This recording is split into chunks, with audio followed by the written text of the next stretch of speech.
Before history had great inventors, brilliant minds, or even pants, it had Redy. He proudly presented his latest invention, two rocks tied together. Unfortunately, the invention lasted exactly 3 seconds. Everyone else had already discovered fire, the wheel, and sharp hunting spears. Redy had created a leaking bowl, a backwards spear, and a ladder with one step. The chief had finally seen enough. He gave Redy one final chance. Find something useful before sunset. Or find another tribe. So Redy entered the forbidden jungle with courage, determination, and terrible equipment. The jungle immediately attempted to send him back. His spear caught a vine, the vine caught Redy, and Redy caught a tree.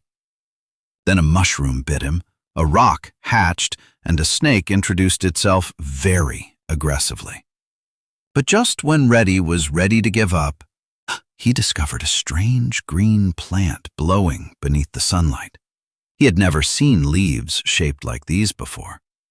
Redy leaned closer for one tiny, curious sniff, completely unaware of the saber-toothed tiger behind him. Then Redy smiled, collapsed, and left the tiger deeply confused. Several minutes later, Redy woke up. Surprisingly, so did the tiger's curiosity. Instead of eating him, the enormous saber-toothed tiger simply stared at him. Then it gently poked his forehead. Redy stared back. For several very awkward seconds, neither one of them knew what to do. Then Redy remembered the strange plant. This time he decided to be a little more scientific. He carefully picked a single leaf. Nothing happened. Then a tiny prehistoric bug crawled across his hand. Redy had an idea. The bug happily nibbled the leaf. Almost immediately it rolled onto its back with the biggest smile Redy had ever seen. Instead of running from danger, it hugged a flower. Interesting. Then a hungry little lizard wandered by and ate the bug. Seconds later, the lizard forgot all about hunting and stretched out on a warm rock like it didn't have a single problem in the world. Very interesting. Then, the saber-toothed tiger ate the lizard.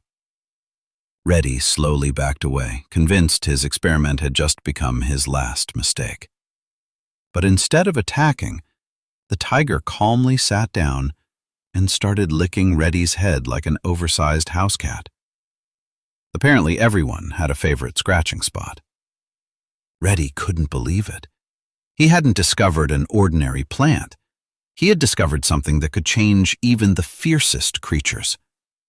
Curious, Redy grabbed the entire plant and pulled with all his strength.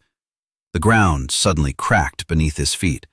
Massive, glowing roots stretched deep beneath the jungle floor, and for the very first time that day, Redy realized he had just uncovered something far bigger than a single plant.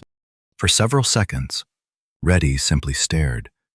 Then, one of the glowing roots moved. Before Redy could react, it quietly wrapped around his sandal. The root gave a gentle tug. Redy grabbed the nearest vine with both hands. The vine stretched and stretched and stretched. Then, snap! Redy became the world's first prehistoric slingshot. He flew through the jungle, bounced over a fallen log, crashed through a bush, and disappeared straight into the glowing hole.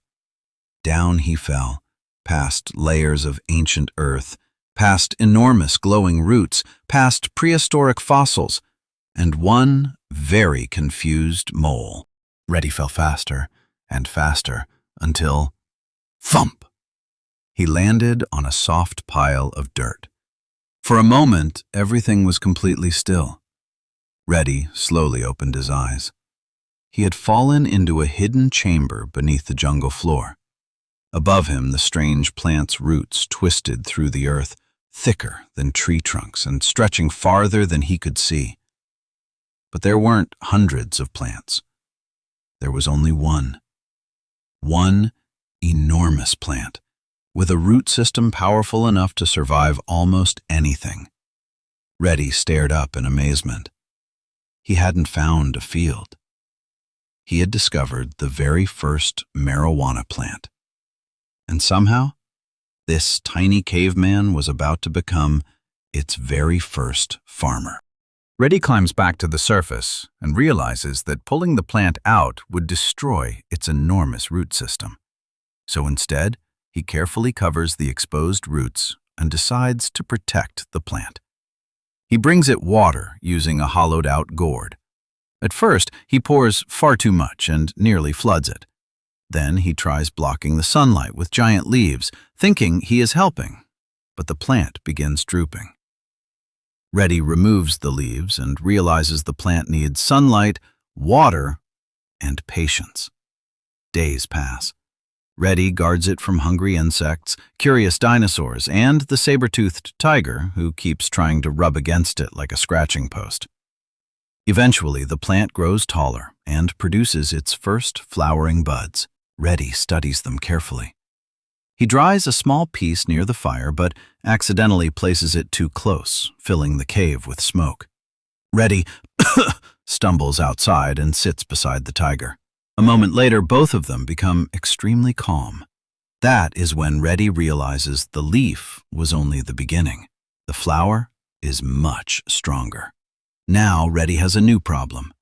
He has discovered something valuable, but he has no idea what to call it. Redy thought for a very long time. He tried naming it after its leaves, but pointy green plant didn't sound very special. So he tried naming it after the flower. But funny-smelling jungle puff was somehow even worse. The saber-toothed tiger just stared at him, clearly unimpressed. Then Redy noticed something important. This plant had survived underground for longer than anyone could imagine. It had grown through darkness, held on to the earth with enormous roots, and waited patiently for someone to find it. Redy smiled. Maybe the plant didn't need the perfect name yet. Maybe it only needed someone willing to protect it. So Redy built a small fence around the roots. Every morning he carried it fresh water. He made sure it received plenty of sunlight, and whenever the tiger tried using it as a scratching post, Redy gently guided him toward a nearby tree instead. For the first time in his life, Redy wasn't causing problems. He was taking care of something. Days became weeks. The plant grew stronger, more flowers appeared. Then tiny seeds began forming between them. Redy carefully gathered every seed into a hollowed-out gourd, because now he understood. This plant was never meant to remain alone. Redy picked up the gourd. The tiger followed close behind, and together they began the long journey home. When Redy finally reached the village, the same villagers who had laughed at him gathered at the entrance. The chief stepped forward. Redy had been told not to return unless he found something useful. Without saying a word, Redy opened the gourd and revealed the tiny seeds inside. The villagers looked confused. So Redy planted one in the soil. He gave it sunlight, a little water, and plenty of patience. Days later, a tiny green sprout pushed through the earth. The entire village stared in amazement. The chief finally smiled. Redy was welcomed home, and from that day forward, everyone remembered him, not as the little caveman who always caused trouble, but as the world's very first tiny farmer.